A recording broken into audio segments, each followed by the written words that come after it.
the rule of the Third Reich was coming to its spectacular and violent finale. A demented, wild-eyed Hitler hid in his bunker under the Reich Chancellery as the Red Army surrounded Berlin and threatened to put an anticipated end to the 1,000-year Reich that was never meant to be. Refusing to accept the defeat was inevitable, and Hitler clung to every single promising piece of news in the hopes that it would be the miracle that would save Germany from the claws of destruction. On April 12, 1945, the irrational Fuhrer believed the miracle had become a reality when he learned of the passing of U.S. President Franklin D. Roosevelt. Hitler rejoiced at the possibility of having to fight just one enemy, as he was confident incoming President Harry S. Truman would sign a peace treaty with Germany.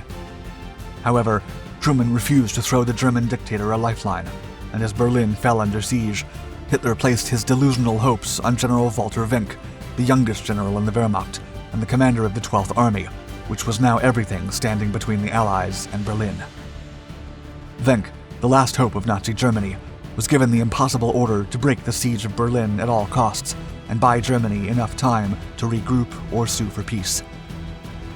But in a move that drove Hitler to the verges of insanity, Wenck decided to do something for the civilians instead, and gathered his men one last time to tell them, quote, "Comrades, you've got to go in once more.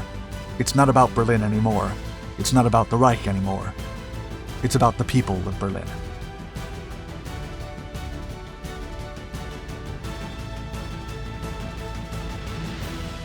Waiting on a miracle. Allied strategies had known for months, if not years, that the defeat of Germany was only a question of time. As 1945 began, most German officers were also facing the reality that they were fighting a war they could not win. Still, Hitler and many in the German High Command continued to cling to the idea that they would somehow turn the tables and transform their ever-growing defeat into a massive resurgence.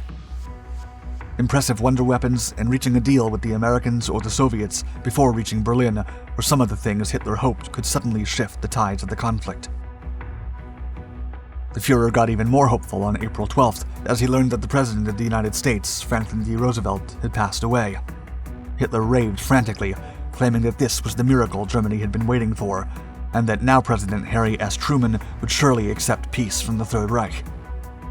However, the U.S. had no interest in negotiating with the dictator. Nothing seemed to provide the answer Germany was looking for, and Hitler's sanity and health plummeted, just as the Red Army and the Western Allies strode ever closer to Berlin. On April 16, 1945, the Red Army began its attack on the German capital by unleashing a force of more than 20 armies, 2.5 million soldiers, and 40,000 mortars and field guns. 4 days later, Hitler celebrated his last birthday in a somber and forced ceremony where the guests, who were eager to leave for the evacuation routes out of Berlin, were quickly subsiding before Allied advances. Hitler blurted "Heil euch," but there was little response from the exhausted, water-deprived troops, and only the sound of the Soviet artillery guns could be heard. There was only one option left for Hitler and all his commanders buried 50 feet below the Reich Chancellery. The few armies around Berlin needed to break the siege and buy them precious time to reach a deal with the Americans. Treason. Just as the Fuhrer needed his generals the most, they utterly failed him. Several armies began to break off and retreat, and on April 22nd, Heinrich Himmler attempted to negotiate Germany's terms of surrender with the Western Allies. The following day, Hermann Göring, head of the Luftwaffe, sent Hitler a telegram proposing that he should assume complete control of Germany. Quote, "If no reply is received by 10 o'clock tonight, I shall take it for granted that you have lost your freedom of action." Hitler was fuming, accusing his generals of high treason and ordering their immediate arrest. In a fit of rage, he ordered the arrest of Karl Wielding, a Panzer Corps commander, for deserting his post. Wielding was actually continuing the fight on the outskirts of Berlin, and after having to prove his innocence to the dictator, he was named the Battle Commandant of Berlin. But Wielding had little chance of holding the city, and Hitler was fervently hoping that the German army could come and break the siege. Hitler then ordered Waffen-SS Obergruppenführer Felix Steiner to attack the forces of Soviet Marshal Georgy Zhukov's First Belarusian Front. Such forces were encircling Berlin from the north, while the troops of Soviet Marshal Ivan Konev's First Ukrainian Front were encircling from the south. Steiner was to attack Zhukov and hopefully break the momentum of the Soviet onslaught on the capital. But with few working tanks and nearly a division's worth of infantry, Steiner opted to retreat. With Steiner's withdrawal, Germany's 12th Army, commanded by 45-year-old General Walther Wenck, became Hitler's last hope to save Berlin. A defiant decision. Walther Wenck, the youngest general in the Wehrmacht, had just been tasked with leading the 12th Army days before, and was ordered to abandon his post fighting against the Americans and rush back east to save Berlin. He was also known as the Boy General, and was ordered to link up with the remainder of the 9th Army of General de Infanterie Theodor Buss. Together, they would strike the Soviets surrounding Berlin, from the west and from the south. This was Hitler's last option of delaying the fall of Berlin. Wenck's mission was preposterous at best. He commanded the last German army in decent shape, but Berlin was now threatened by 20 Soviet field armies. Even if he could break part of the siege and reach the Reich Chancellery, the Soviets would regroup and encircle the city again almost immediately. Still, the Boy General obeyed and marched towards Berlin. Despite its swift advance, the 12th Army was halted by Soviet resistance outside of Potsdam. Meanwhile, what was left of the 9th Army also failed to advance to the rendezvous point, and by April 27th, the Soviet armies encircling Berlin had made contact with one another, completely cutting off anyone inside the war-torn city. Orders are orders. On April 28th, Wenck reported to the German Supreme Army Command that his 12th Army had been forced back and that he had no way of attacking Berlin. He also declared that the 9th Army could not be expected and that outside city relief was impossible. Still, the orders were clear. He had to attempt to break the siege no matter what. Field Marshal Keitel met Wenck after successfully sneaking out of Hitler's bunker in the city. Keitel lectured Wenck on the dire need for the 12th Army to break the siege and save Hitler.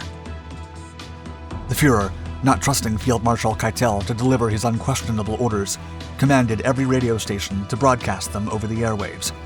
It was the only time in modern history that military orders had been made public over the radio.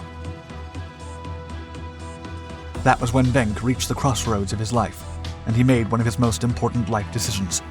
He would march towards Berlin, but not to save Hitler. Wenck could have broken off his forces and fled for the Western Front, like many other generals were doing, or he could have obeyed the orders and sacrificed his men for a lost cause. Instead, he ignored Hitler and continued to help his people, opening a path to mercy. By now, many of the soldiers of the 12th Army were eager to surrender to the Western Allies. They knew the war was over, and they feared the wrath of the Red Army. The Soviets were not known for their merciful actions toward the Germans. Since their triumph in Stalingrad, the Red Army had advanced over German territory ruthlessly, executing, torturing, and committing a wide array of atrocities against their reeling enemies.